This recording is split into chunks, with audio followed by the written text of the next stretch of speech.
Asyhadu an la ilaha illallah wahdahu la syarika lah wa asyhadu anna Muhammadan 'abduhu wa rasuluhu la nabiyya wa la rasula ba'dah.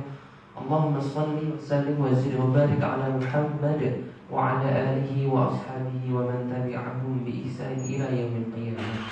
Allahumma 'allimna ma yanfa'una wanfa'na bima 'allamtana wa zidna 'ilma. Allahumma arzuqna fahman nabiyyin wa hifdhan mursalin wa ilhamal malaikatil muqarrabin. Rabbi shrah lana sudurana wa yassir lana umurana wahlul 'uqdatan min alsinatina yafqahu aqwalana. Rabbana zidna 'ilma warzuqna fahman. Allahumma iftah 'alaina futuhal 'arifin bi rahmatik amma ba'du. Baik. Bapak Ibu jamaah Masjid At-Taqwa Nurul Firdaus Sumarboto yang dirahmati Allah, alhamdulillah pada kesempatan pagi hari ini kita masih diberikan banyak sekali kenikmatan oleh Allah Subhanahu wa taala, baik itu nikmat iman, nikmat Islam, kemudian nikmat sehat dan sempat. Dan alhamdulillah kita dimampukan untuk mensyukurinya. Dua nikmat utama bagi manusia, bahwasanya dua nikmat utama itu adalah sehat dan sempat tersebut. Dan seringkali manusia lalai dalam mensyukuri dua nikmat menikah. Rasulullah hentikan nikmatani maghbunun fihi ma katsirun minan nas as-sihhat wal faragh. Dua kenikmatan yang seringkali manusia lalai dalam mensyukurinya, artinya lalai untuk memanfaatkannya dengan sebaik-baiknya. Ini kau nikmat sehat dan nikmat sempat. Maka alhamdulillah pada enjang menikah di pagi hari ini kita bisa mensyukurnya bersama dengan menghadiri salat subuh berjamaah, dilanjutkan dengan majelis ilmu yang itu merupakan thalabul ilmi, dan itu merupakan sebaik-baik ibadah setelah ibadah yang wajib. Semoga dengan ketaatan kita ini senantiasa Allah melimpahkan nikmat-nikmat yang lain kepada kita semua. Amin amin ya rabbal alamin. Baik, jamaah rahimakumullah, insyaallah pada pagi hari ini kita akan melanjutkan kajian kita pada kitab tafsir Al-Marawi karya Syekh Ahmad Mustafa Al-Marawi Al-Misri. Pada pertemuan saat ini pun kita sampai membahas ayat ke-3 dari surat Al-Baqarah, dan menikah masih rangkaian dari bab pertama dari surat Al-Baqarah yang membahas terkait ciri-ciri orang yang bertakwa atau orang-orang yang beriman. Bahasanya hudal lil muttaqin, kitab Al-Qur'an menikah adalah sebagai petunjuk bagi orang yang bertakwa. Sinten menikah orang yang bertakwa disebutkan ciri-cirinya di bab pertama ini. Alladzina yu'minuna bil ghaib, yang percaya dengan hal-hal ghaib. Wa yuqimunas shalah, orang yang mendirikan salat, dan kemudian wa mimma razaqnahum yunfiqun. Dan menikah di pertemuan lalu kita membahas wa mimma razaqnahum yunfiqun, dan atas apa yang kami anugerahkan atau rezeki yang kami limpahkan kepada mereka, kepada orang-orang yang bertakwa atau beriman tersebut, mereka menzakatinya atau mengeluarkan sebagiannya. Kita akan membahas di pertemuan saat ringman bahwasanya infak atau nafkah wajib atau sesuatu yang wajib dikeluarkan dari harta kita menikah namun kalih. Yang pertama adalah kewajiban suami kepada keluarganya, nafkah wajibah seorang suami kepada keluarganya, kepada istrinya, kepada anak-anaknya, karena di situ ada haknya istri dan anak, dan menikah adalah kewajiban. Dan menikah adalah kewajiban yang sangat luar biasa, dan ini adalah pahalanya sangat luar biasa sekali bagi seorang kepala keluarga atau seorang suami ketika memberikan nafkah kepada anak dan istrinya. Nah, kemudian nafkah yang wajib yang kedua adalah yang namanya adalah zakat. Jadi zakat ada dua, zakat fitrah dan zakat mal. Zakat fitrah di bulan Ramadan, dan kemudian zakat mal adalah setiap tahun apabila mencukupi atau memenuhi syarat-syaratnya. Syarat-syaratnya kepada apa? Harus ada kelebihan harta. Artinya hartanya itu harus berlebih dari apa yang digunakan. Artinya melebihi kebutuhannya. Nah, maka ada yang disebut dengan nisab atau batas minimal yang harus dikeluarkan. Harta berapa baru dikeluarkan harta. Nah, kemarin nisabnya adalah 85 gram emas. Nah, kalau bisa dikiaskan dalam rupiah. Saat ini emas pinten hampir 3 juta, 27, 28. Nah, sekitar 200-an lebih, 200-an sekian, 250-an. Ini baru masuk ke nisabnya zakat. Kemudian harus ada yang namanya haul atau berlalunya 1 tahun Hijriah. Menika 1 tahun Hijriah nggih, buatan 1 tahun Masehi, karena ada perbedaan antara Hijriah dan Masehi sekitar 10 sampai 11 hari. Jadi patokannya adalah tahun Hijriah. Menika buatan tahun Masehi. Menika adalah 2 nafkah atau 2 infak yang wajib, yaitu infak seorang kepala keluarga atau suami kepada keluarganya, dan zakat menika. Tetapi zakat menika hanya untuk orang tertentu atau tidak semua orang diwajibkan, karena harus ada kemampuan, ada kelebihan harta, ada haul, jadi ada nisab menika.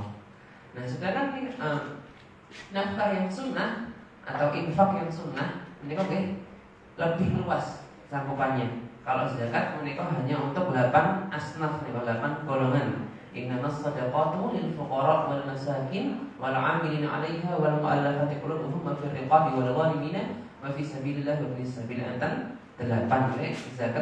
Zakat khusus untuk 8 golongan ini. Yang pertama apa? Lil fuqara, orang fakir, kemudian orang miskin, wal 'amilin, orang amilnya, pengurus zakat tersebut, wal mu'allafah, orang yang mu'allaf baru masuk Islam, wa fir riqab, budak, saat itu perbuatan yang wal gharim, orang yang berhutang karena kebutuhan primernya. Nah, ini orang gharim menikah atau orang yang berhutang menikah kembali ke golongan 1 atau kedua, yaitu orang fakir dan miskin. Fakir menikah artinya tidak berpenghasilan sama sekali, tetapi kalau miskin dia berpenghasilan tetapi penghasilannya tidak cukup untuk kebutuhan sehari-harinya. Menikah bentenipun fakir dan miskin. Tetapi maka fakir menikah lebih terpuruk atau lebih sulit dibandingkan miskin. Wal gharimina wa fi sabilillah wa fi sabil, dan untuk di jalan Allah dan fi sabil, orang yang dalam keadaan safar berpergian kemudian kehabisan harta. Mereka adalah asnaf atau golongan-golongan yang berhak atau mustahik zakat. Mereka ada 8 itu zakat, ini khusus untuk hal ini. Nah, tapi kalau kemudian yang kedua tadi adalah sedekah sunnah atau yang buatan wajib, misalkan infak masjid, kemudian infak subuh, kemudian infak Jumat, menikah bebas. Artinya penggunaannya adalah lebih fleksibel, lebih leluasa. Dan menambahkan boleh infak bencana, dan menikah adalah bagian lain dari infak menikah yang berupa infak sunnah. Yang wajib menikah khusus untuk 8 golongan ini. Tapi kalau yang sunnah menikah bebas, artinya fleksibel, bukan terikat dengan 8 golongan menikah. Menikah adalah ciri yang ketiga dari orang yang bertakwa, berarti beriman dengan hal gaib, Allah, para malaikat, kemudian takdir, kemudian hari kiamat, kemudian neraka dan surga dan neraka. Dan itu adalah ciri yang pertama. Yang kedua mendirikan sholat, kemudian yang ketiga menunaikan zakat. Nah, kemudian kita akan insya Allah masuk ke ciri yang selanjutnya, ciri yang keempat. Qala Allah Ta'ala ba'da a'udzu billahi minasyaitonir rajim, walladzina yu'minuna bima unzila ilaika wa ma unzila min qablika wa bil akhirati hum yuqinun. Nah, ini adalah ciri yang keempat atau ciri yang terakhir dari orang yang bertakwa di dalam bab 1 Al-Surat Al-Baqarah menikah, yaitu walladzina yu'minuna bima unzila ilaika, orang-orang yang beriman dengan sebenar-benarnya iman kepada apa yang diturunkan kepadamu wahai Muhammad atau wahai Rasulullah sallallahu alaihi wasallam, wa ma unzila min qablik, dan kemudian yang diturunkan kepada rasul-rasul sebelum kamu, wa bil akhirati hum yuqinun, dan kepada hari kiamat mereka juga yakin dan beriman. Baik, kita baca Bapak Ibu jamaah rahimakumullah tafsiran dari ayat ini. Walladzina yu'minuna. Rawa Ibnu Jarir an Ibnu Abbas anna al-murad bil mu'min huna man yu'minu bin nabi wal Qur'an min ahli kitab, wa bil mu'mina fi ma qablaha man yu'minuna min syirkil arab. Nah, yang dimaksud dengan orang beriman tentunya adalah yang dia ini meyakini dengan sebenar-benarnya yakin. Artinya baik itu di hati maupun di perbuatan mereka sinkron atau sami. Ketika orang itu beriman, artinya beriman dengan Al-Quran, beriman dengan Rasulullah, Artinya benar-benar mengimani bahwasanya apa yang disampaikan oleh Rasulullah, apa yang di dalam Al-Quran itu adalah benar adanya atau mesti benar. Tidak ada keraguan, tidak mungkin yang namanya salah. Ini adalah perbedaan antara wahyu dengan sesuatu yang bukan wahyu. Sesuatu yang bukan wahyu mungkin ada kesalahan, ada kekeliruan. Tetapi Al-Quran kemudian juga sunnah atau hadisnya Rasulullah SAW yang itu merupakan juga wahyu, mereka pasti dijamin kebenarannya dan mereka terjaga. Kemudian bima unzila ilaika huwal Qur'anul ladzi yutla wal wahyul ladzi la yutla. Bima unzila ilaika, dan atas apa yang diturunkan kepada engkau wahai Muhammad. Bapak Ibu jamaah rahimakumullah, di dalam Al-Qur'an kata turun yang biasa dipakai oleh Allah Subhanahu wa taala, yang digunakan oleh Allah Subhanahu wa taala menika enten kalih. Ada dua kata yang biasanya dipakai oleh Allah Subhanahu wa taala untuk merepresentasikan sesuatu yang turun. Yang pertama adalah dari kata habato. Yang kedua adalah nazalah. Betulnya apa? Habato menika adalah turun secara fisik. Artinya sesuatu yang fisik turun. Contohnya apa? Contohnya adalah ketika Nabi Adam diperintahkan turun dari surga menuju bumi atau ke dunia ini. Qul nahbitu minha jami'an. Turunlah kalian berdua dari surga menuju bumi. Nah, artinya habato menika bitu itu perintahnya, bentuk amarnya. Nah, menika adalah turun yang secara fisik. Artinya fisiknya Nabi Adam menika berpindah dari apa? Dari surga turun ke bumi. Kemudian yang kedua adalah kata apa namanya? Nazala. Seperti yang di ayat ini unzila menika bentuk majhulnya atau bentuk pasifnya yang diturunkan.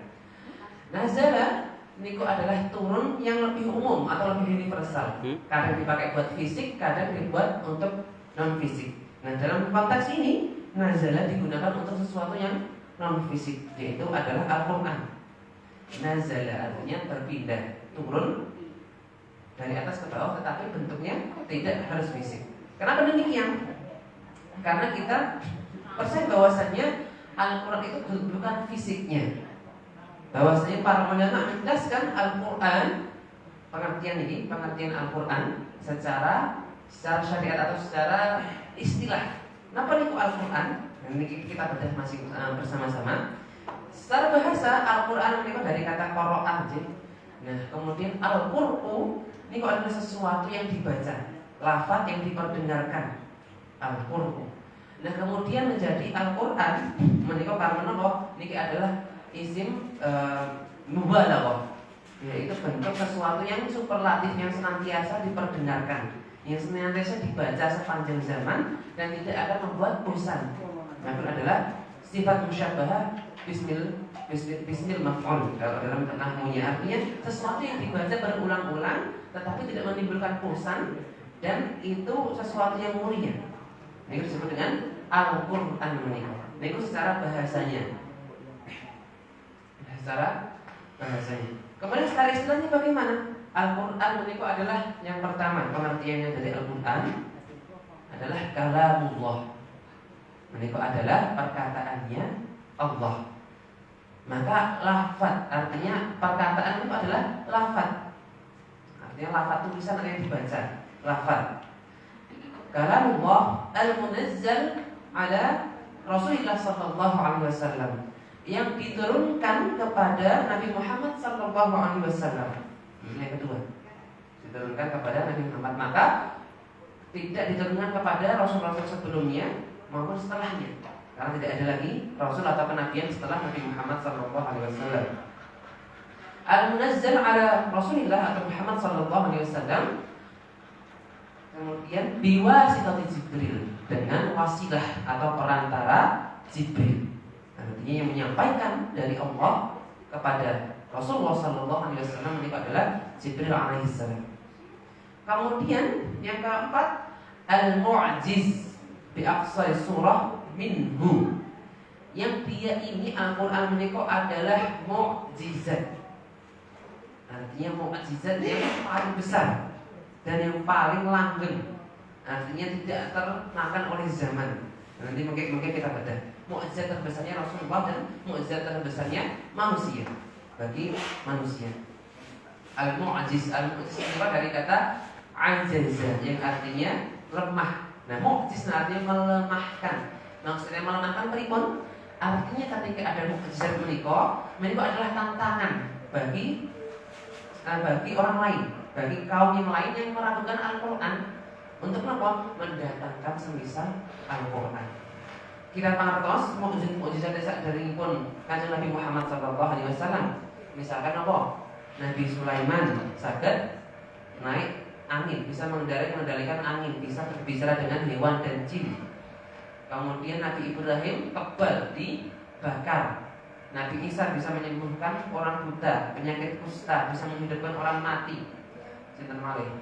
Nabi Musa punya tongkat yang bisa membelah lautan, bisa menjadi ular, yang bisa bercahaya. Nabi Daud bisa melunakkan besi, dan masih banyak mukjizat tak terlibat Kanjeng Nabi Muhammad SAW. Nah, mana mukjizat ini kok adalah artinya bentuk tantangan kepada kaumnya.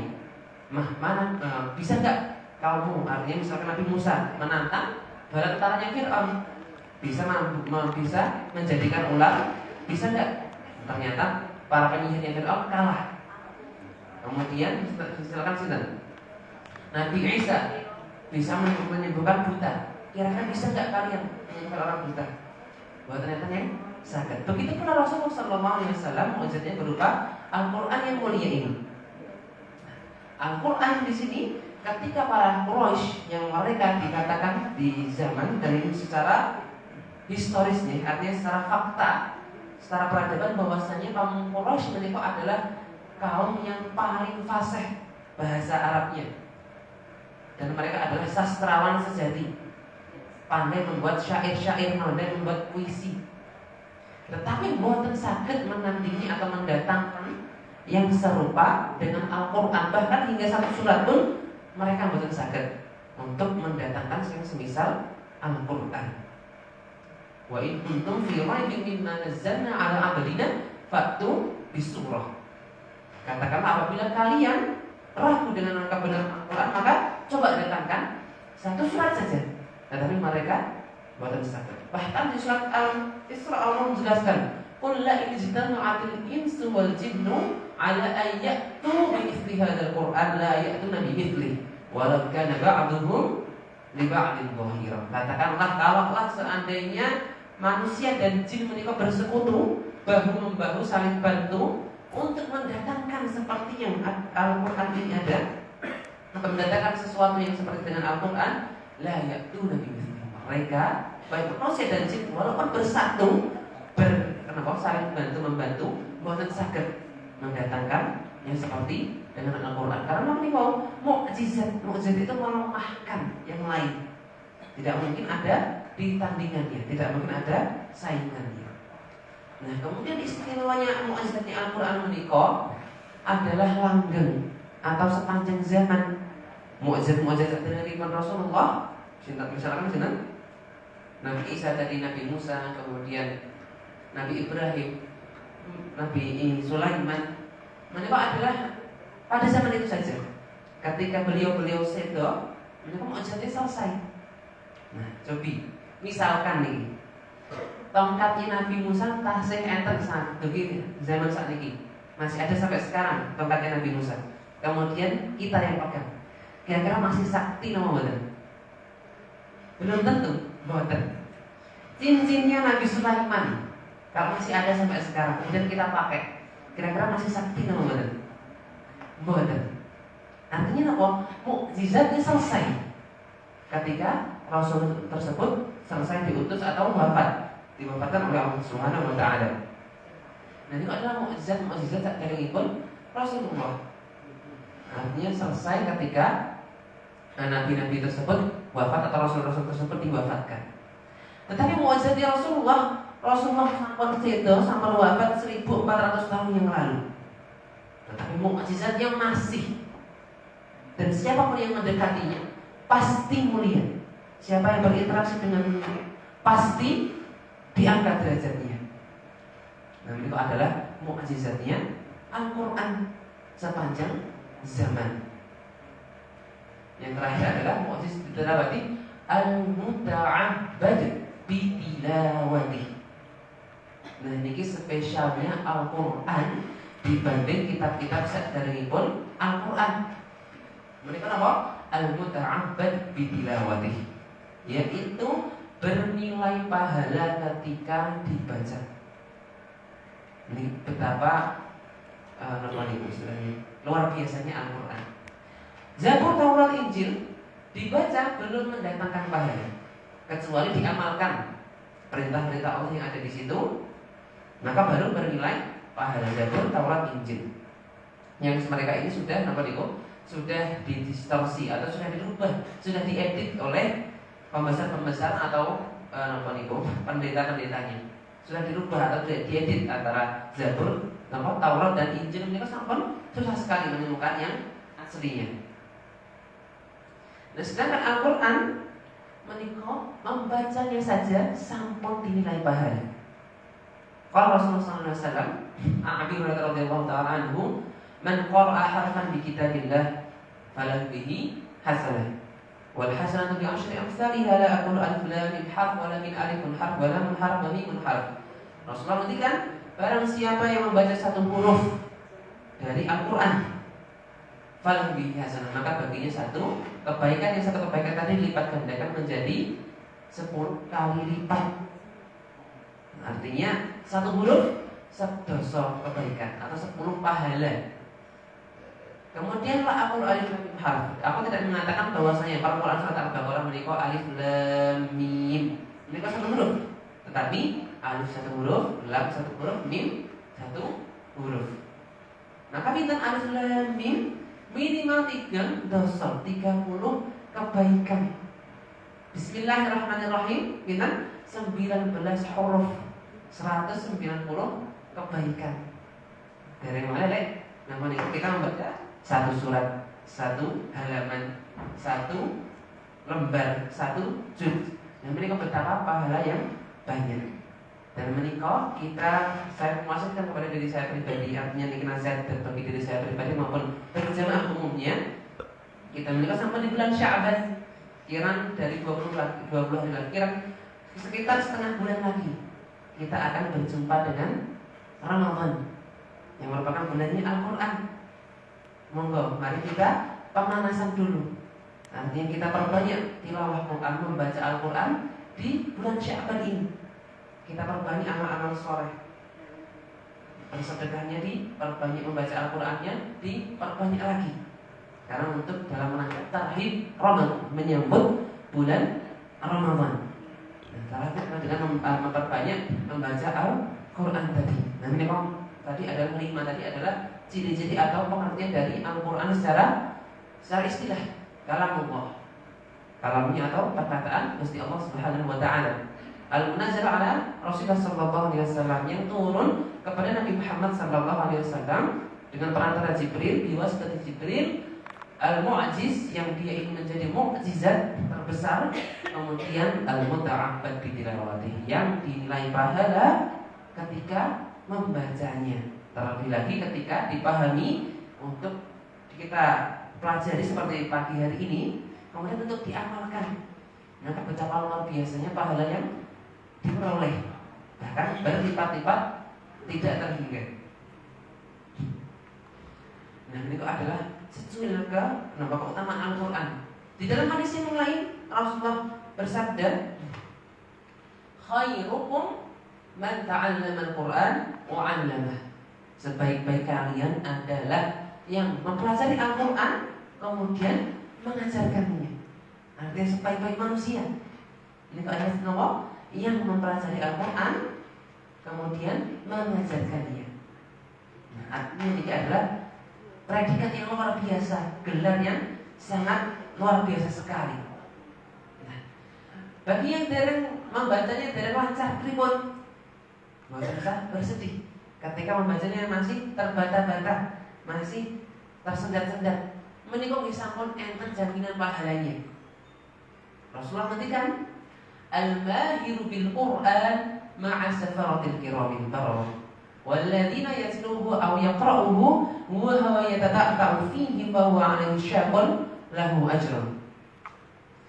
Al-mahir bil Quran, yang pandai membaca Al-Quran, yang membacanya sudah lancar, bahkan punya hafalan, bacaannya bagus, menikah kedudukannya kenapa? Kedudukannya bersama para malaikat yang mulia.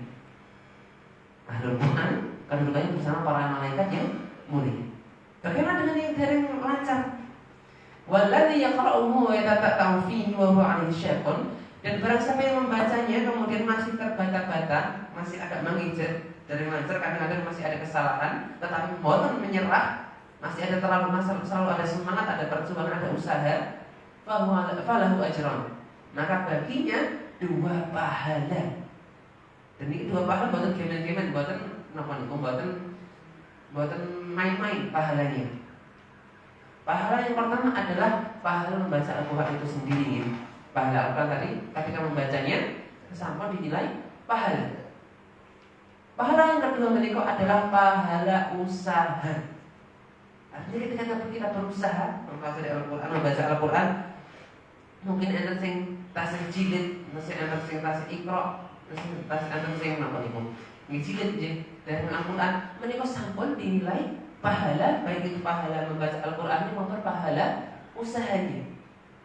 Artinya sampun sudah dinilai sebagai pahala yang besar. Tidak harus menunggu tidak harus menunggu lancar dulu, tidak harus menunggu pintar dulu. Nah, ini adalah tidak ada kata terlambat dalam mempelajari Al-Quran. Dan menikah Bapak Ibu jemaah rahimahumullah, orang yang melazimi Al-Quran, orang yang senantiasa berinteraksi dengan Al-Quran pasti mulia, dijamin. Kenapa? Karena sesuatu yang dekat dengan Al-Quran itu pasti mulia, dan ini mereka adalah fakta. Pertama, diterangkan kepada sinten? Kepada Rasulullah SAW, menjadi Rasul terakhir, Rasul penutup, dan Rasul yang paling mulia. Melalui siapa? Diperantarai oleh Jibril alaihissalam, menjadi penghulunya malaikat atau malaikat yang paling mulia pula. Kemudian kapan turunnya? Turun di bulan Ramadan, yang itu merupakan bulan yang paling utama dibandingkan bulan-bulan yang lain, 11 bulan yang lain. Syahrul Ramadan alladzi unzila fihi al-Qur'an. Pada bulan Ramadan diturunkan padanya Al-Qur'an, menjadi bulan yang paling utama. Lebih spesifik lagi, diturunkan pada apa? Lailatul Qadar atau malam kemuliaan. Inna anzalnahu fi lailatul qadar. Yang Lailatul Qadri khairun min alfi syahr. Yang napa niku? Nilai satu malam tersebut melebihi 1000 bulan atau sekitar 83 tahun. Artinya niku wau karena apa? Diturunkan Al-Qur'an di dalamnya. Dan kemudian niku tempat orang perantara, kemudian tempatnya atau waktunya. Waktu tadi sampai bulan Ramadan Lailatul Qadar, tempatnya Makkah dan Madinah. Menjadi 2 kota suci, kota yang terjaga, dijamin tidak dimasuki Dajjal hingga akhir zaman, terjamin terjaga dari fitnah Dajjal hingga akhir zaman. Nah, artinya ini adalah yang berinteraksi atau dekat dengan Al-Quran dijamin kemuliaannya. Maka ketika kita membagi Al-Quran, kita berusaha membaca, kemudian memahami, kemudian untuk diamalkan, menghafalnya kemudian untuk diamalkan, atau bahkan mungkin kita ajarkan kepada anak kita, kepada saudara-saudara kita, kepada tetangga kita, maka betapa mulianya dan pasti diangkat. Amirul Mukminin Umar bin Khattab radhiyallahu ta'ala anhu, qala Rasulullah sallallahu alaihi wasallam, innallaha yarfa'u bihadzal kitabi aqwaman wa yad'u biha akharin. Rasulullah menghentikan dari Umar bin Khattab radhiyallahu ta'ala anhu, Allah akan mengangkat derajat suatu kaum dengan kitab ini, dan akan merendahkan pula dengan kitab ini pula. Maksudnya pribon, ketika umat tersebut, umat Islam, senantiasa berinteraksi dengan Al-Quran, senantiasa membacanya, memahaminya, menghafalnya, mentadaburinya, kemudian diamalkan, maka pasti dimulia, pasti diangkat derajatnya. Tetapi ketika ketika ditinggalkan, bukan pernah dibaca, bukan pernah diberi ditadaburi, dipahami, dihafal, ini kalau umat tersebut akan terbelakang, umat tersebut akan direndahkan, dihinakan oleh Allah Subhanahu wa taala. Dan itu merupakan sunnatullah atau ketetapan Allah Subhanahu wa taala. Keutamaan Al-Qur'an yang dekat kepadanya pasti mulia. Rasulullah SAW menghentikan di dalam riwayat yang lain, "Yaqra'ul Qur'ana fa innahu ya'ti yaumal qiyamati syafi'an li ashabi." Bacalah Al-Qur'an, karena Al-Qur'an menika akan mendatangkan atau menjadi syafaat di hari kiamat. Hari di mana tiada naungan, tiada pertolongan kecuali pertolongan Allah. Maka Al-Qur'an akan datang menjadi syafaat, menjadi penolong bagi siapapun yang membacanya. Dan ini yang paling dahsyat, Bapak Ibu jemaah rahimakumullah. Qala Rasulullah sallallahu alaihi wasallam, "Man qara'a al-Qur'an wa 'amila bima fihi albasallahu walidayhi tajan dawuhu khairan min diya'i syams fi buyutikum ad-dunya." Barang siapa yang membaca Al-Qur'an kemudian dia wa 'amila bima fihi, mengamalkannya, artinya harus mempelajarinya, mentadaburi, memahaminya, kemudian untuk diamalkan. Wa 'amila bima fihi albasallahu walidayhi, maka Allah akan mengenakan tajan, mahkota kebesaran, mahkota kemuliaan di hari kiamat. Dawuhu khairan min diya'i syams atau min dawis syams, yang cahayanya lebih terang dibandingkan cahaya matahari ketika di bumi ini. Kita bersani matahari ketika datang awan, sakit meripat kita. Nah, mata kita sakit ketika melihat matahari saking terangnya. Mahkotanya orang tuanya Ahlul Quran tadi. Ini orang tuanya Ahlul Quran artinya. Orang tuanya Ahlul Quran, mereka mendapatkan mahkota kebesaran, mahkota kemuliaan yang cahayanya lebih dari cahaya matahari. Karena anak yang membaca Al-Quran atau menghafalkan Al-Quran tadi, mengamalkan Al-Quran tadi. Famadunnukum bima 'amila bima fihi. Jika orang tuanya mendapatkan syafaat, mendapatkan gelar yang luar biasa di hari kiamat, maka bagaimana dengan anaknya? Pasti jauh lebih besar lagi. Maka menikah Al-Quran mereka maringi syafaat, memberikan syafaat atau menjamin syafaat ketika hari di mana tiada pertolongan, hari di mana tiada naungan selain naungannya Allah. Maka mereka adalah monggo, ini adalah nasihat bagi kami pribadi, saya sendiri dan pada jamaah umumnya, untuk senantiasa kita meningkatkan interaksi kita kepada Al-Quran. Kita meningkatkan membacanya, kemudian mentadaburinya, kalau bisa kita hafalkan dan untuk kita amalkan. Syukur-syukur kita bisa mendidiknya, mendidik kepada anak kita, mendidik kepada saudara-saudara kita atau tetangga kita. Maka itu merupakan amal jariah yang luar biasa, tidak akan terputus ketika kita mengajarkan Al-Quran. Oke, yang terakhir tadi, yang supaya menikah dijaga keasliannya. Al-Quran menikah, Allah menghentikan, "Inna nahnu nazzalna dzikra wa inna lahu lahafizun." Di dalam surat Al-Anbiya Allah berfirman, sungguh kamilah yang telah menurunkan Al-Quran dan kamilah pula yang akan menjaga keasliannya. Dan menikah adalah spesialnya Al-Quran. Jadi kalau kita sebelumnya sampun diedit, sampun dirubah, sampun dicampur-campur perkataan Allah atau kalam Allah dengan perkataan manusia itu sendiri. Tapi Al-Quran murni, terjaga keasliannya dari 1400 tahun yang lalu hingga sekarang, bahkan hingga hari kiamat nanti. Dan itu adalah spesialnya Al-Quran.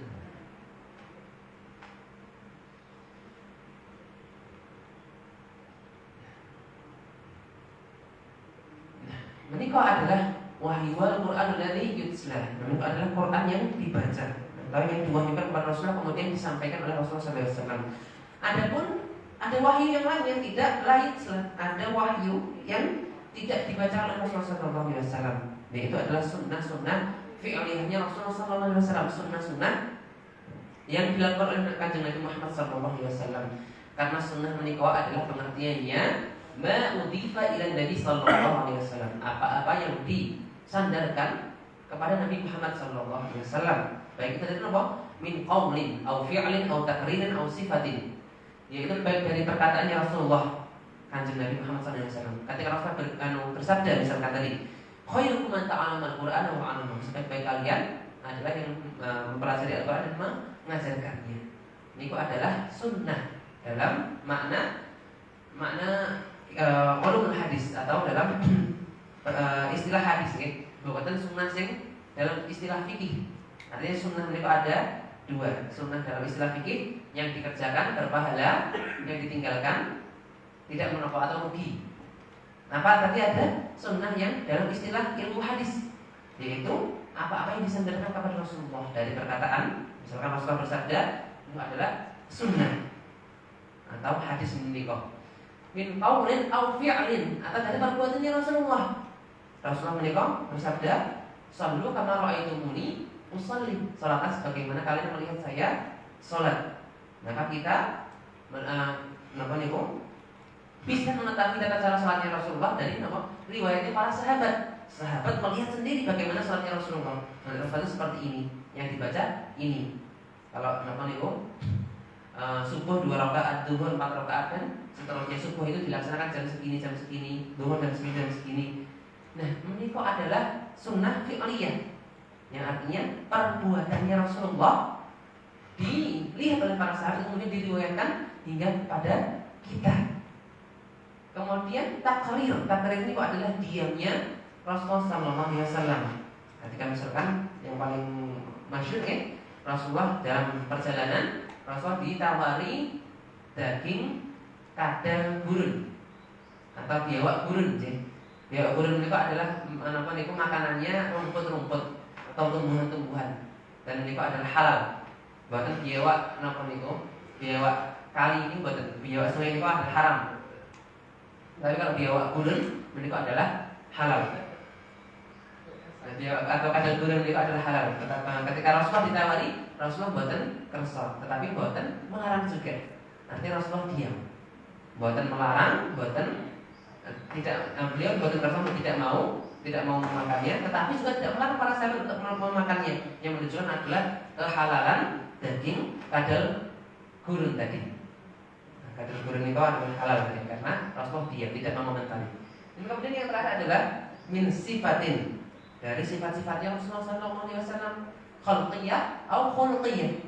Khalqiyah itu adalah sifat fisiknya Rasulullah. Misalkan Rasulullah itu adalah tinggi, yang tidak tinggi-tinggi banget, bukan pendek banget, artinya tengah-tengah, tetapi lebih cenderung ke tinggi. Rambutnya Rasulullah itu adalah mustarsal. Mustarsal itu apa? Sedikit bergelombang, enggak yang lurus banget, bukan yang keriting banget, tetapi agak mustarsal. Ini di Syamai Muhammadiyah, karangan Imam At-Tirmidzi. Kemudian misalkan Rasulullah punya wajah yang sedikit oval, seperti bagaimana bulan purnama yang bercahaya. Kemudian di dalam riwayat yang lain, perutnya rata, atau bahkan ketika para sahabat melihatnya seperti melihat tumpukan batu. Rasulullah itu kekar nih. Artinya ini ada ciri-ciri fisiknya Rasulullah. Rasulullah ketika berjalan seperti menuruni turunan. Artinya saking cepatnya jalannya beliau. Ini ciri-ciri fisiknya. Kemudian ciri-ciri non fisik atau akhlak beliau, bagaimana beliau sering bercanda dengan para sahabat. Artinya betapa baiknya Rasulullah kepada tetangganya, kepada saudara-saudaranya. Dan ini adalah sunnah menikah atau hadis itu sendiri. Apa-apa yang disandarkan dinisbatkan kepada Rasulullah, baik dari perkataan, perbuatan, hingga maupun ketetapan Rasulullah dan sifat-sifatnya, baik sifat fisik maupun yang non fisik atau akhlaknya Rasulullah. Ini adalah juga wahyu atau sesuatu yang diturunkan oleh Allah Subhanahu wa taala. Karena apa?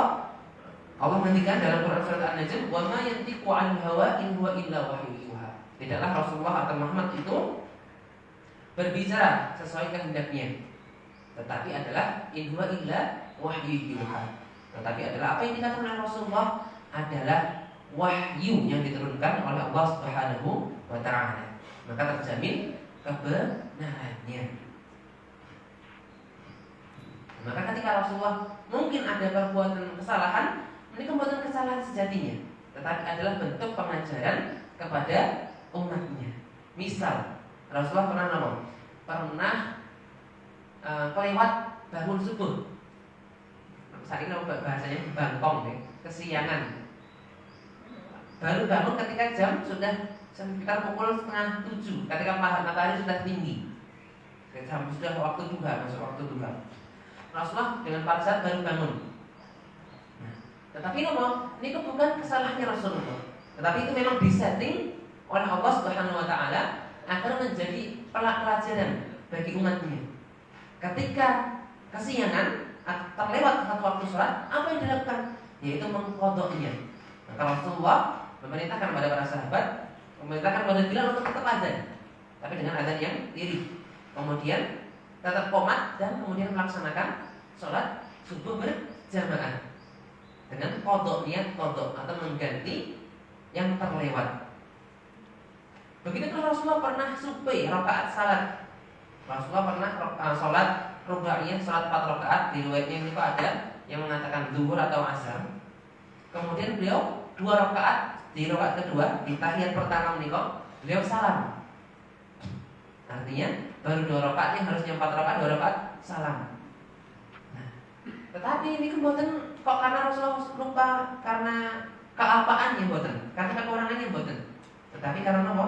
Karena wahyu Allah Subhanahu wa taala sebagai pengajaran bagi umatnya. Ketika lupa rakaat atau lupa rukun di dalam salat, apa yang harus dilakukan?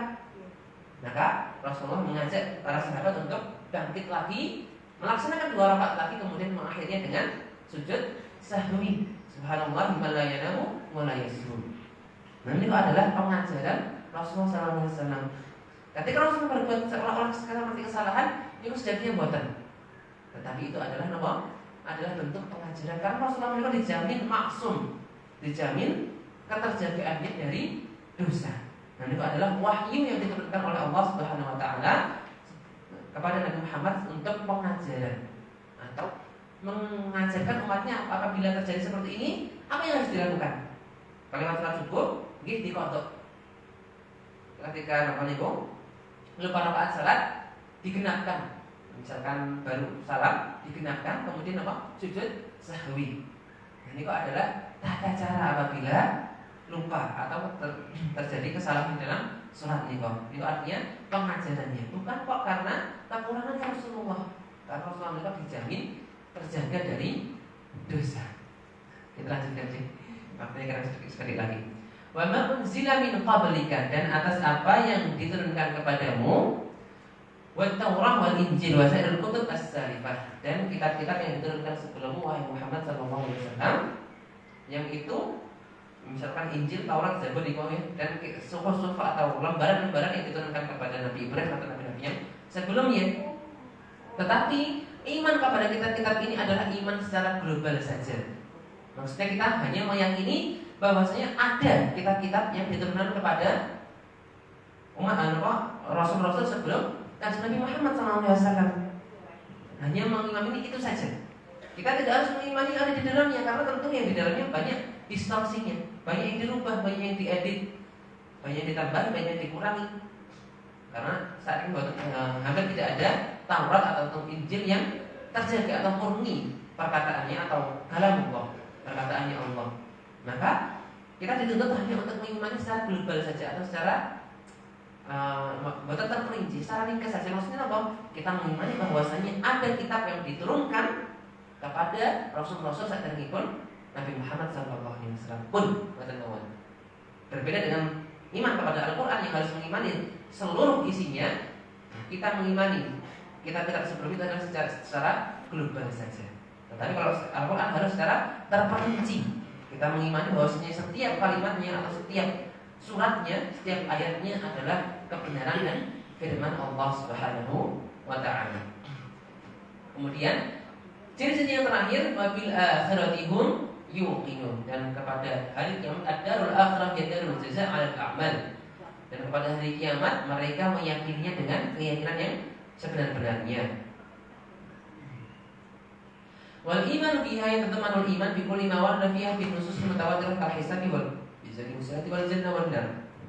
Maka iman kepada akhirat menika adalah mencakup tentunya ada yang berkaitan atau serangkaiannya. Ada hari penimbangan, ada hari penghitungan, ada siratal mustaqim, ada surga, ada neraka, dan itu adalah bentuk keadilan Allah. Ketika di dunia bukan menemui keadilan, maka nanti ada pengadilan yang super adil, tidak bisa disogok, tidak bisa disuap, tidak ada yang namanya kolusi ataupun nepotisme, semua adil ketika di hari kiamat atau hari pembalasan. Wal yaqin wa tasdiq al jazim alladhi la syubhata fihi wa la taraddud ya'lamu al yaqin billahi wal yawmil akhir bi athari fil a'mal.